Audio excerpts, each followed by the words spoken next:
we see dat het de kracht van God en Jesus oprecht maakt. Ik besluit dat Jezus kunnen gemaakt moet wees en ek wil jou ander mense moet sien. As die Here nie goed genoeg is, is hy goed te doen. En dis daar te sê.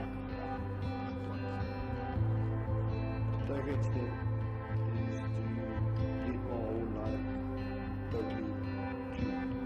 My whole body washed from head to toe. Let go of my old self and just be renewed. And know that there's a divine point and day where I can say this was the day. This is the day that life changed for me.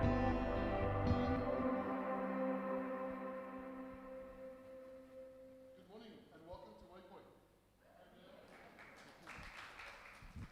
It's so great to be here with you guys this morning. Just so that you know, the video that you saw is the baptism, some of the testimonies of people that have been baptized. So if that's something that you're interested in, you've got questions about that, afterwards on the gallery, you can chat to myself or Tian or somebody that's there about baptism, or if that's the next step for you. Interesting, chatting to a friend of mine last night via Zoom, and he went to his daughter's baptism conversation. She's 14 years old. And as they're having that conversation, you realize this conversation is actually for him, and he's getting baptized today. So feel free to come ask questions about that, and maybe that's your baptism day as well. If you go out past Wumberland, which is the first door on the left, the next door is the resource center. What we're currently doing is having a clearance sale on the resource center in order to prepare it for what we really want to put in there. Now, just so that you know, some of those books there are old. But it's theology books, amongst others, that were donated to us. So the content is amazing. The book itself looks horrible. But it's about what's inside, not about what's outside. So go and have a look through there, see what's there. And here's the amazing part. Take what you want, and if you want to leave a donation in the container there, because they're going to use that to grow the resource center. So it's completely free. Take what you want, and if you want to make a donation, feel free to make a donation. If you're new here this morning, welcome. We've engineered this morning especially for you. But just to orientate you in terms of where everything is, if you need the toilet, go out to your right, down the coffee shop on your left, all the way to the bottom and to the right, through the kitchen, and the toilets are there on your left and right. In terms of what's happening this morning, we're going to be together for just under an hour. I'm going to hand over to John in a second. He's going to lead us in a few songs. Afterwards, I'm going to come back and I'm going to do the message. And we're in week 2 of Mind Traps. If you're new, you only joined us this morning, that's 100% fine. That's not a problem. And while I'm saying welcome, I also want to welcome the guys on online church. It's so great that you're using technology to be connected to us this morning, and it's great to have you with us. So I hope that you guys are comfortable, that you settled, and if you're not, John will make you feel comfortable. And just before I leave, I just want to point out to you guys, you really do become what you eat. I'm so glad that Easter is finished, because I'm turning into an Easter egg. As I leave, have a look at the land party. The land party is for anybody that's a teenager or feel that he or she, most probably he, is still a teenager. You are also welcome. It's for teenagers though. Bear that in mind. It'll be from 6:30 to 11 o'clock on Friday night. So have a look at that. We're excited about that opportunity to invite new people, and especially teenagers in the community that we can connect with about the land party.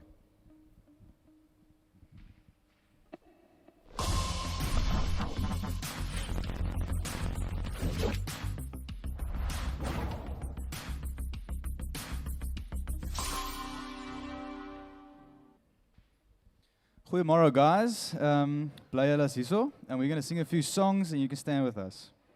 Cool.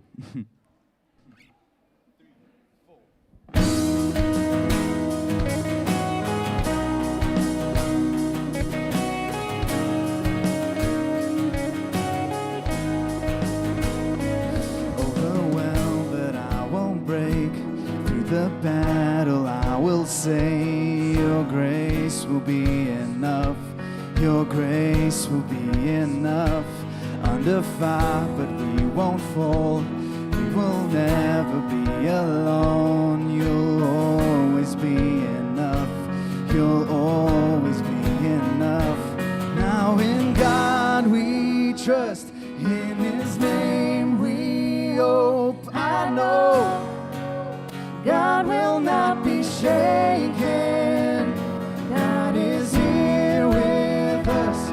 He's already won. I know God will not be shaken.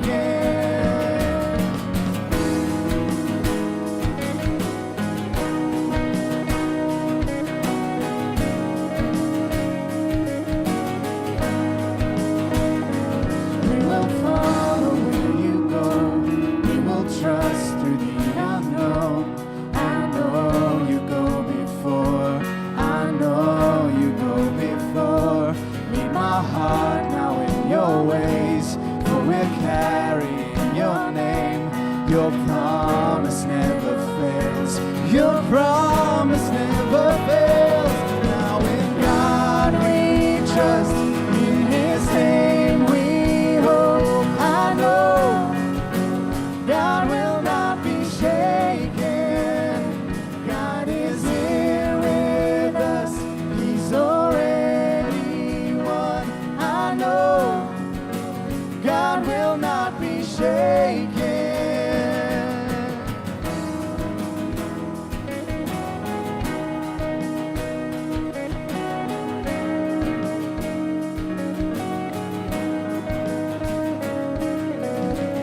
You'll finish what you've begun, forever strong in your love. Your name is sure, and you will fight for us. Our hope forever secure in you alone. You'll finish what you've begun, forever strong in your love. Your name is sure, and you will fight for us. Our hope forever secure in you alone. Now in God we trust, in His name we hope. I know God will not be shaken. God is here with us. He's already won. I know God will not be shaken. God will not be shaken.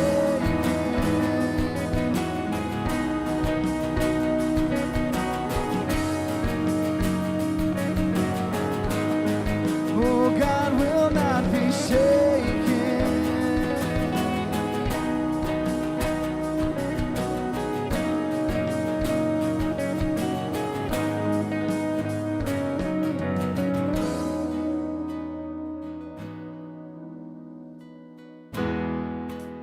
I am surrounded on every side, can see the light of day, but I am persuaded beyond all hope you won't let go of me.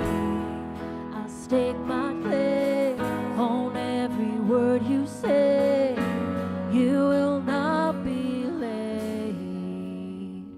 I will sing through fire and thunder, 'cause you are on my side. I trust you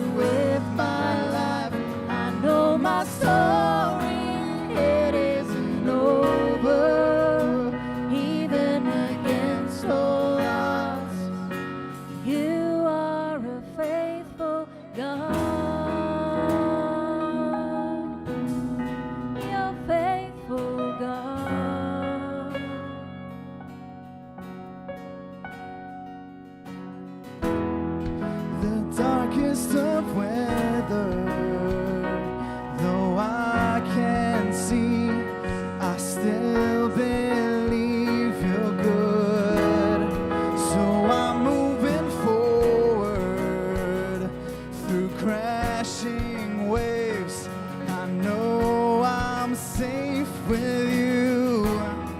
You hold my life, you hear my cry with every breath inside.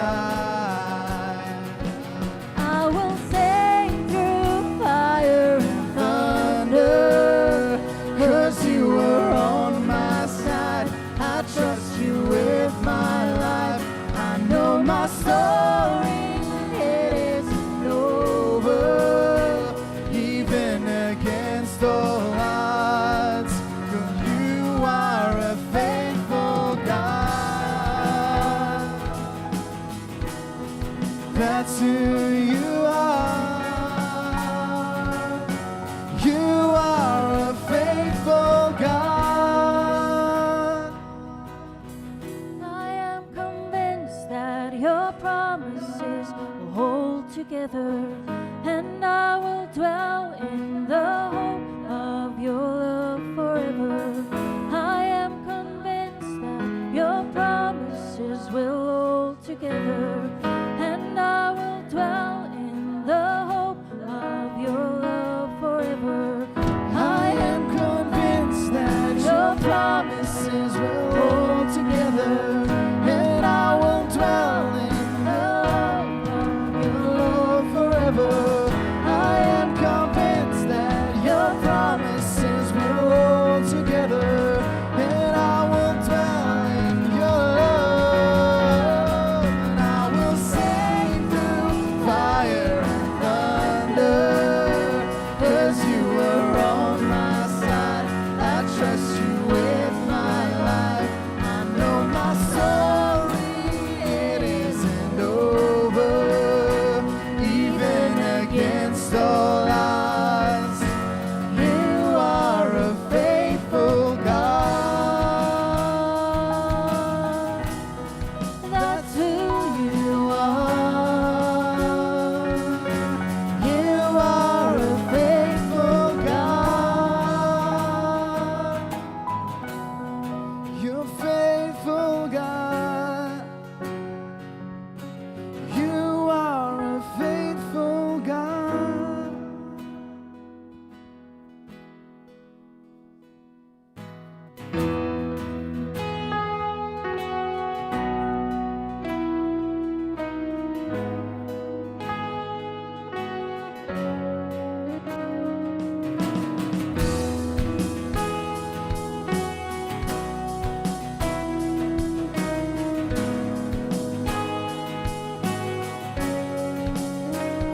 Before I call, before I ever cry, you answer me from where the thunder hides.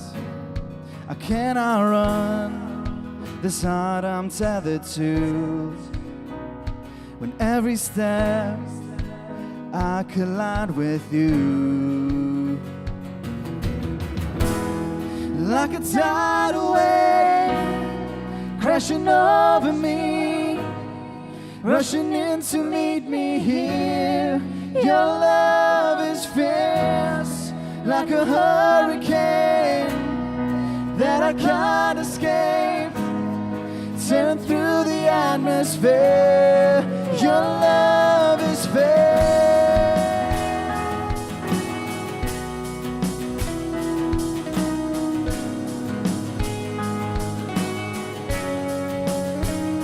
You cannot fail.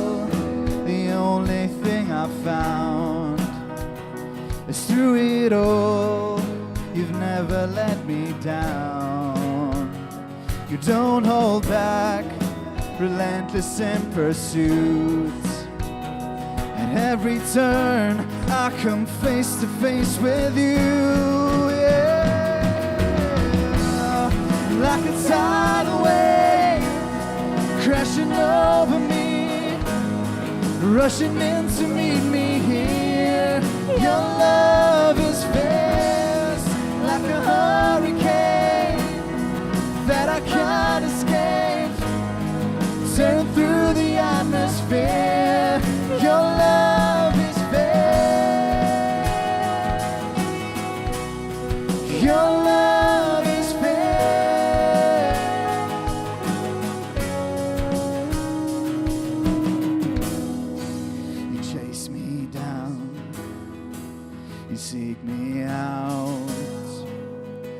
could I be lost when you have called me found? You chase me down, you seek me out. How could I be lost when you have called me found? You chase me down, you seek me out. How could I be lost when you have called me found? You chase me down, you seek me out. How could I be lost when you have called me found? Like a tidal wave crashing over me, rushing in to meet me here. Your love is fierce, like a hurricane that I can't escape. Turn through the atmosphere. Your love is fierce. Your love is fierce. Your love is fierce, like a tidal wave crashing over me, rushing in to meet me here. Your love is fierce. Father God, we thank you for relationship. We thank you for being able to connect with you. Thank you for making life with you possible. Thank you for your love. Thank you for everything that you've given us. Thank you for this day. Thank you for the people in our lives that you've placed there. Thank you for your heart, Father. Amen. Guys can be seated.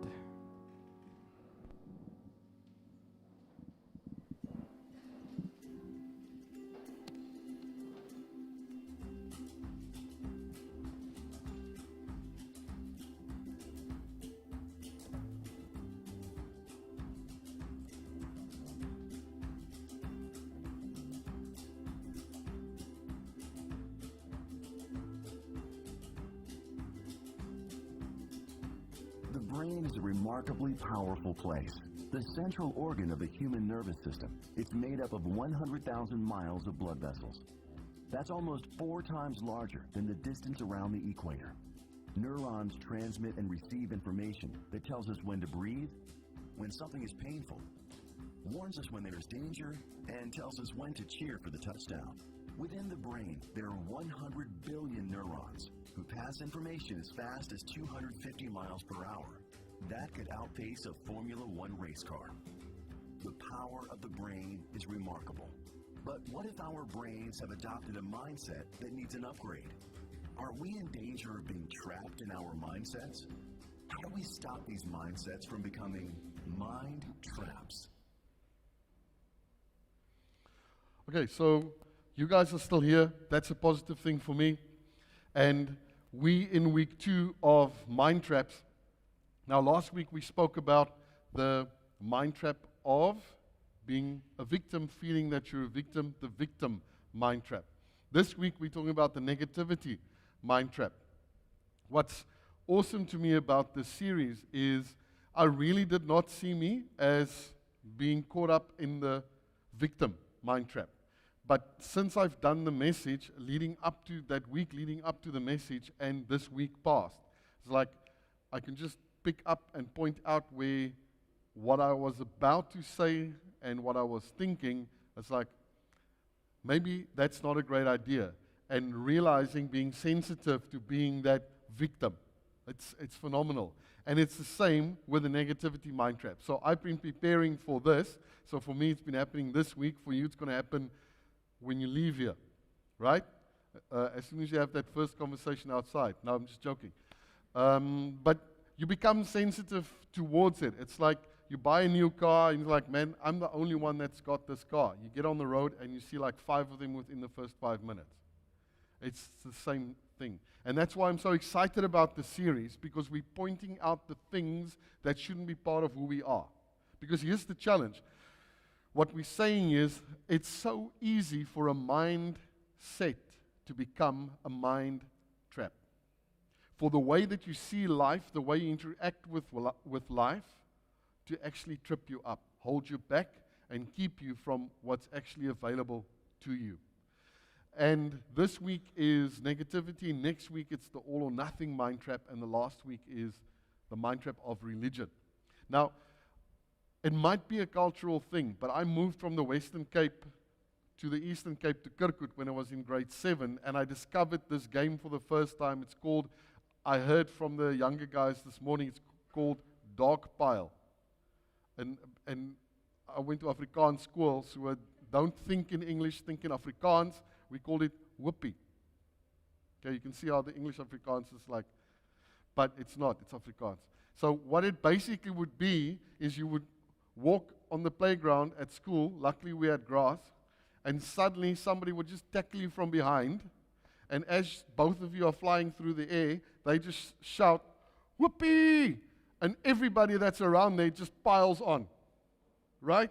That for me is the worst experience of feeling trapped. What I discovered soon is don't laugh, because you exhale, and because of the weight that's on top of you, you can't breathe in again. It's a horrible game. Don't play it. It's not safe. Don't go and try it.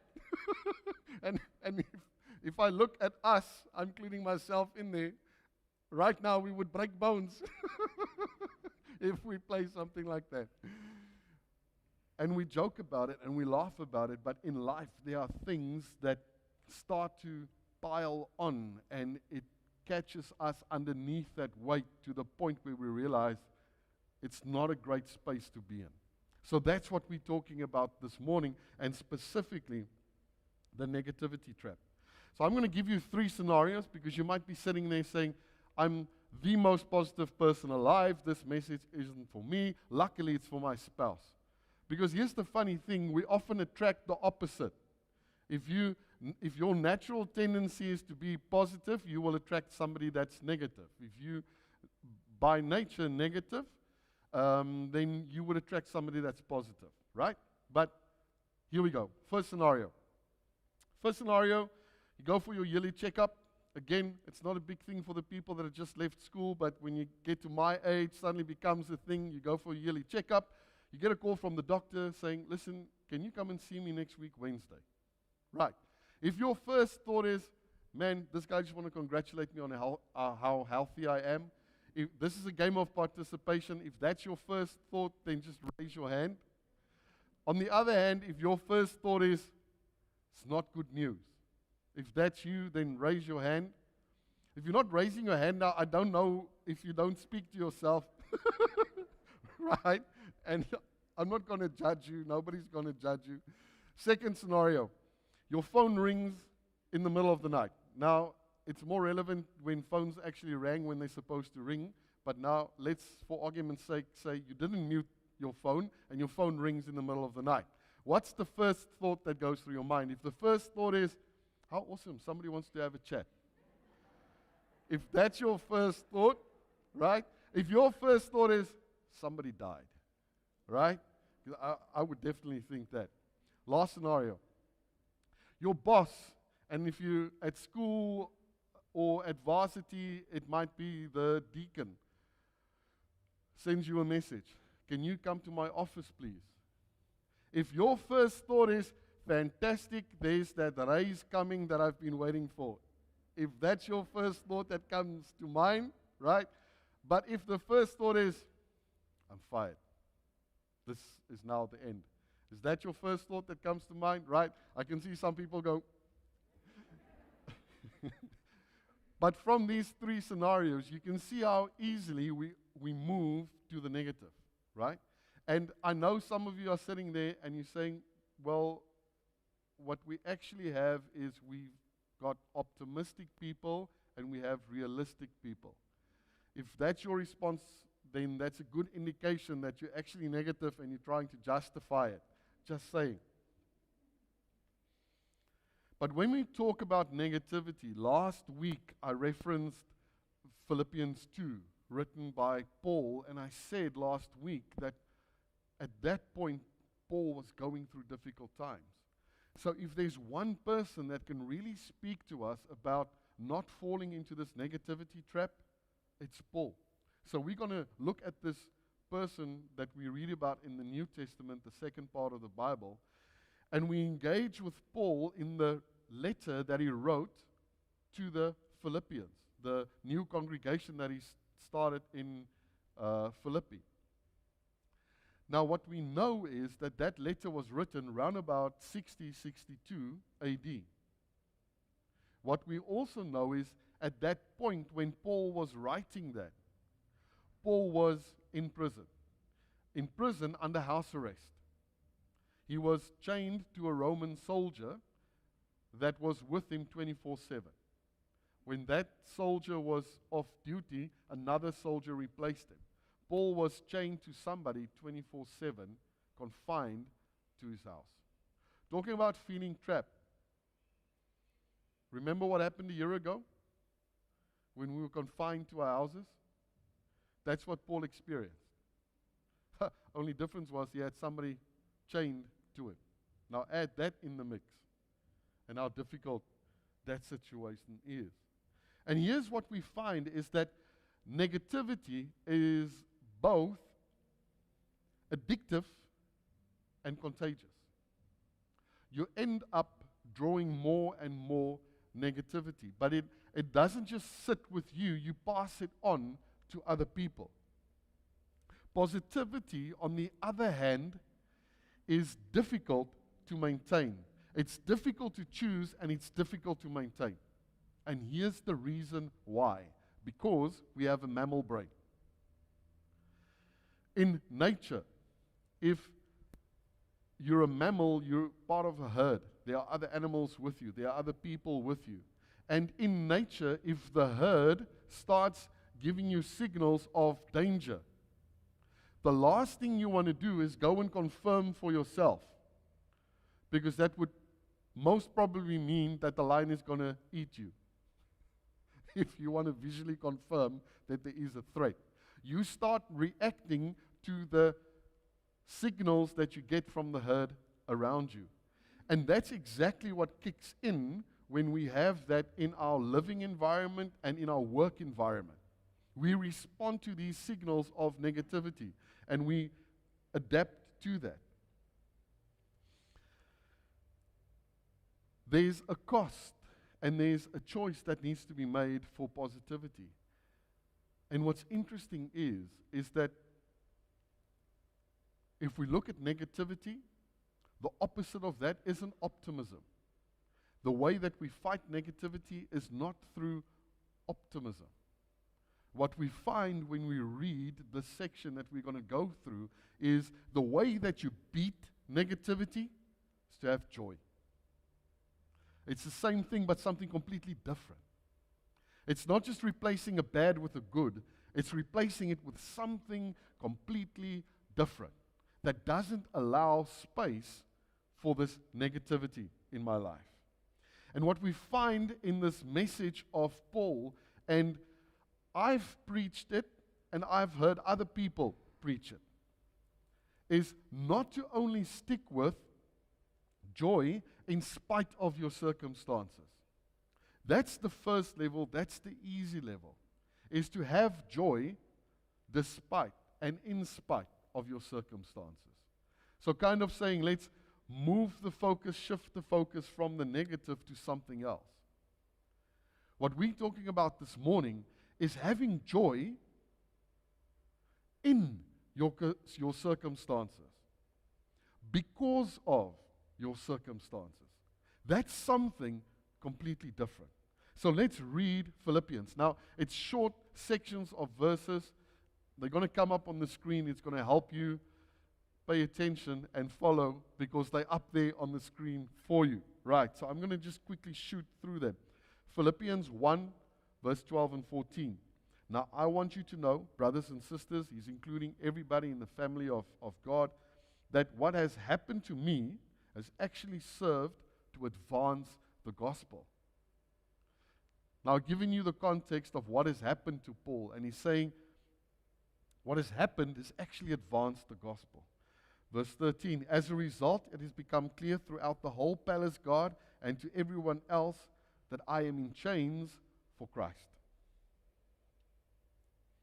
And that's that statement of finding joy because of the circumstances. Verse 14, and because of my chains, most of the brothers and sisters have become confident in the Lord and dare all the more to proclaim the gospel without fear. I'm able to share the gospel with a palace guard. This guy can't go anywhere. It's a captive audience. He hears the gospel. But also for the fellow believers, the brothers and sisters, it's given them confidence, which we would think would have the opposite effect, because they would fear being in chains like Paul. Philippians 1 verse 4, in all my prayers for all of you, I always pray with joy. If I was in that situation, I would not pray with joy. I'm being honest. I hope you're honest with yourself as well. There's not going to be a test at the end. Philippians 1 verse 18, and because of this I rejoice. Yes, and I will continue to rejoice. How amazing is that? Philippians 2 verse 17 to 19. But even if I'm being poured out like a drink offering on the sacrifice and service coming from your faith, I am glad and rejoice with all of you. So you too should be glad and rejoice with me. Verse 19, that I also may be cheered when I receive news about you. And you could say to me, please stop with all this joy, but it doesn't stop. Chapter 2 verse 29, welcome him in the Lord with great joy and honor men like him because he almost died for the work of Christ. Philippians 3 verse 1, finally my brothers, rejoice in the Lord. It's no trouble for me to write the same thing to you again, and it is to safeguard for you. Philippians 4 verse 4 to 5, rejoice in the Lord always. I will say it again, rejoice. Let your gentleness be evident to all. The Lord is near. Philippians 4 verse 10, I rejoice greatly in the Lord that at last you have renewed your concern for me.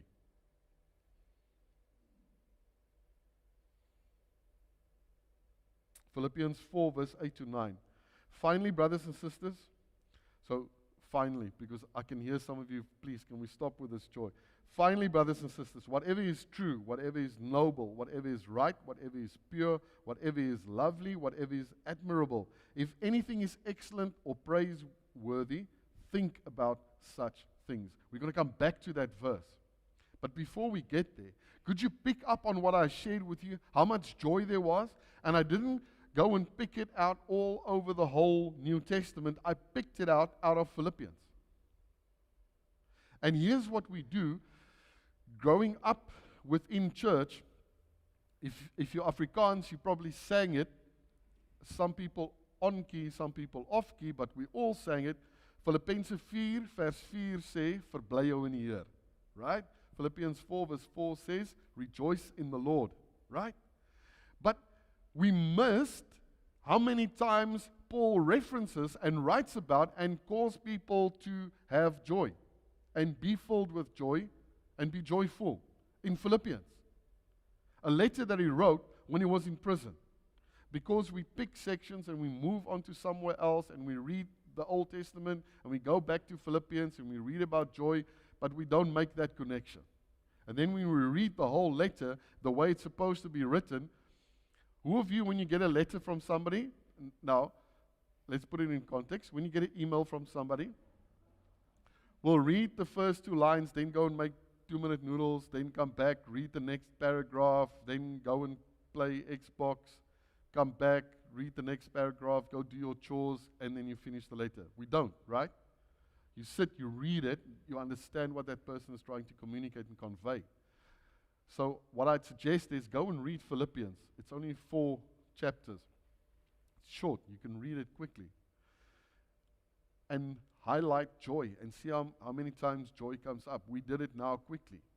But that's what we're talking about. We often miss these messages because we pick where we want to read and we miss those things. This is a letter of joy. And here's what Paul says when he with that last section we shared, Philippians 4 verse 8. He says, whatever is true, whatever is noble, whatever is right, whatever is pure, whatever is lovely, whatever is admirable, if anything is excellent or praiseworthy, think about such things. What Paul is saying is, be careful what you think about. That think about is mull over, to continuously have inside of your mind and think about it. Not just have an idea, but unpack, look at it from different perspectives. And he's saying, be careful what you give that space in your mind to. And he's saying, whatever is noble, whatever is pure, whatever is admirable, whatever is noteworthy. What we're kind of saying is, it's going to take practice to get this done, but practice is what it's all about. And often when you engage with professional athletes, the game is the thing. The game is where the results actually matter. But the practice is where the work is put in. The invisible, where nobody sees, nobody but you know what you're preparing for and what you're putting in. That's what's important, because that sets you up for success when you actually go out onto the field. So don't miss that. Verse 9, whatever you have learned or received or heard from me or seen in me, in other words, even what I haven't intentionally tried to get across to you, just simply having you observe me, put it into practice. So I've taught you, you've heard from me, you've seen from me. Go and take that and put it into practice. And then what he says is, and the God of peace will be with you.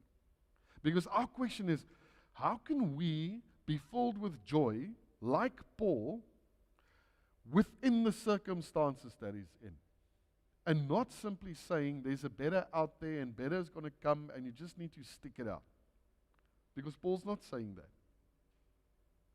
How can we have that? We practice it. We guard our thoughts. Now I'm going to share 3 practical steps with you in order to help you. What can you leave here and practice to put into place to experience what Paul is experiencing? The first thing is, take your thoughts captive. It sounds simple. In a sense, it is, but it's difficult because we need to change brain patterns and brain thoughts and the way we've been thinking our whole life. So there are 2 options for us. We speak to ourselves throughout the whole day. You might not literally audibly speak to yourself. Sometimes when I'm working through something and it's complicated, especially a technical thing, I like to speak to myself. So actually, waar is die hamer? Ek het die hamer nou nodig. And there's nobody else there. But it helps to focus me. But throughout the day, something will happen and you will think, oh, you get what I'm saying. Now there are 2 things we can do when that thought comes in. The problem that most of us have is we act like a maitre d' when those negative thoughts come into our mind. Do you guys know what a maitre d' is? A maitre d' is the person that's the front of house, the person that meets you at the door at a 5-star restaurant, the one that's in charge of hospitality, he or she, that welcomes you. And you will have this negative thought come into your mind, and you would engage with this negative thought. And you're like, welcome. So glad to see you with us this evening. Have you made a booking?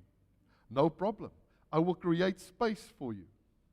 And we go out of our way to make that thought welcome into our mind space and settle in nicely.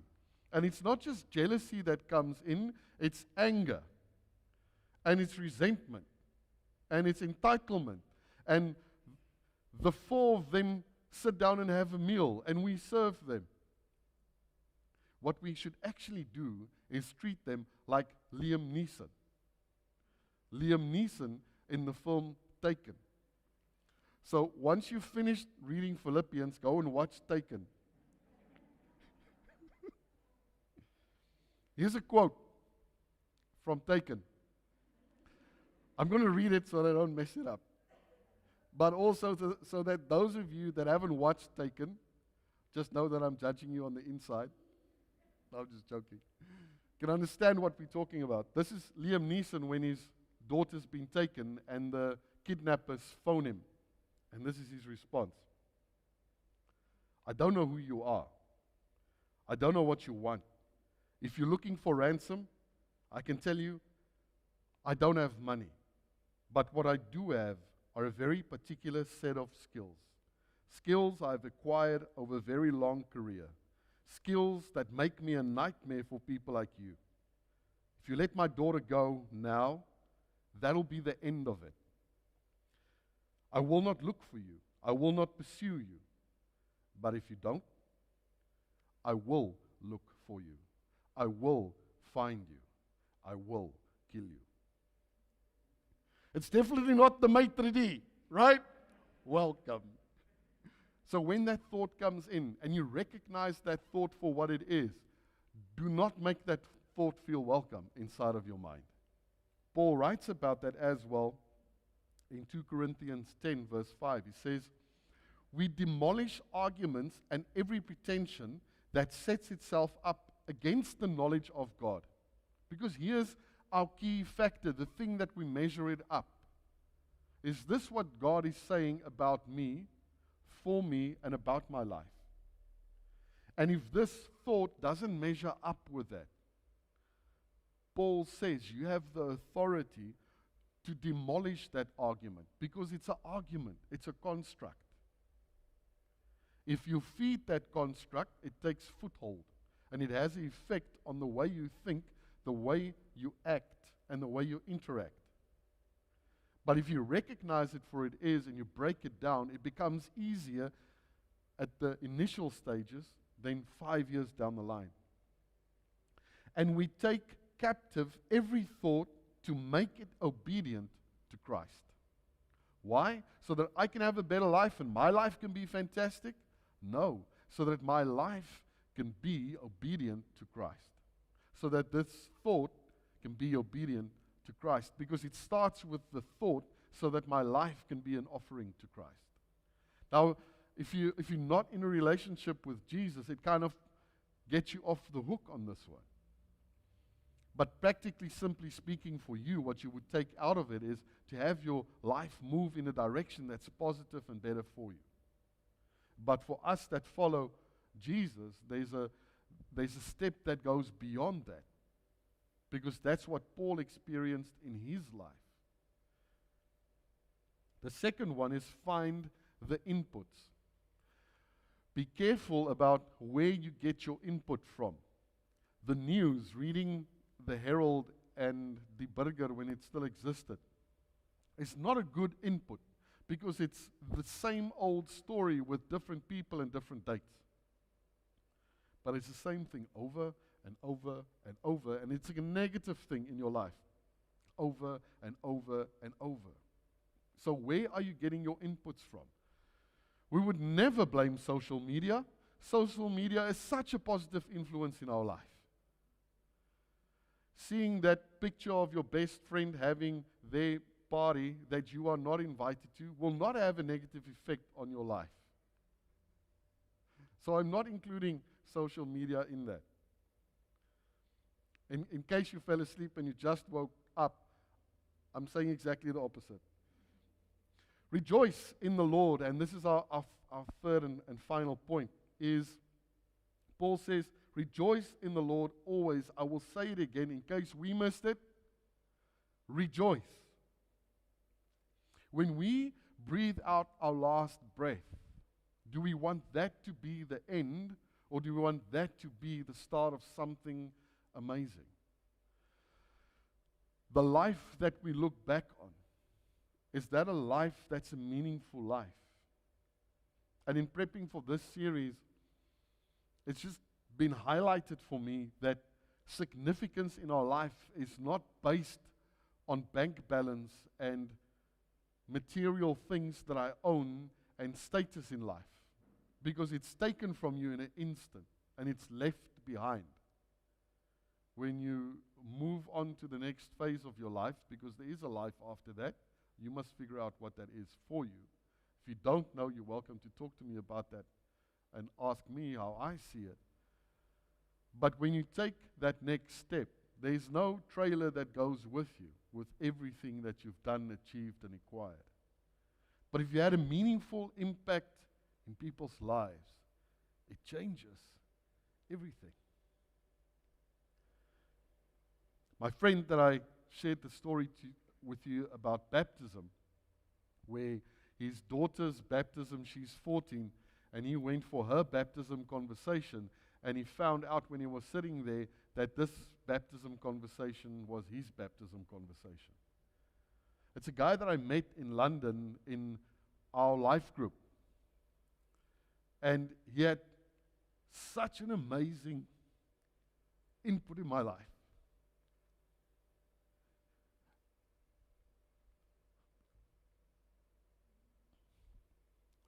The way he loved his wife, honored her, respected her. It's not a Peter is telling us what to do. Peter is showing us what to do. It's a completely different scenario. But at the same moment, what Peter shared with me last night is the impact that I had in his life. And that's what being in relationship with each other is all about. Is being that positive influence on and in each other.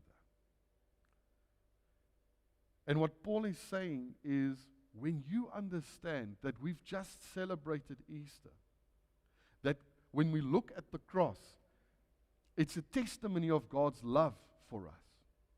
And when we look at the empty tomb, it's a testimony of God's power in our lives and in the world. And when we understand that, it gives us a different perspective on what it is that we're going through currently. And it's then when we can say to God, I wouldn't have chosen this for me. If I had to pick, I wouldn't pick this. But this is where I am. And I take this and I give it to you. And when I give this to you, you're able to do something in me and through me that's going to impact other people. That's going to leave a legacy when I'm gone. Something that's meaningful.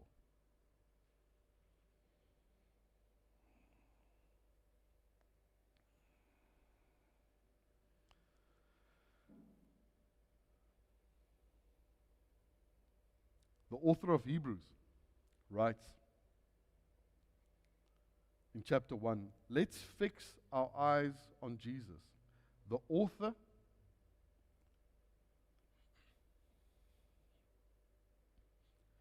and perfecter of our faith, who for the joy set before him endured the cross. There's no joy in the cross. Let me read that again. Who for the joy set before him endured the cross. The process of being crucified. There's no joy in that. What Jesus set his joy on was the joy that was on the other side of the cross. The joy for Jesus was you. The joy for Jesus was knowing that when I go through this, you can be in a relationship with my Father that I love with everything. Jesus' joy was to be able to give that to each and every one of us. That's the joy that we're talking about. Not a made-up joy and make us feel better about this bad circumstance that we're in, but the joy that sits on the other side of that. Endured the cross, scorning its shame, and sat down next to the right hand of God. There are a lot of things in the Bible that doesn't give us clear answers. But there are a lot of things that we get clear answers about. And those are the important things. Those important things are that Jesus was real, Jesus died, and Jesus rose. It gives us free access to God the Father that knows us, that loves us. Let's pray.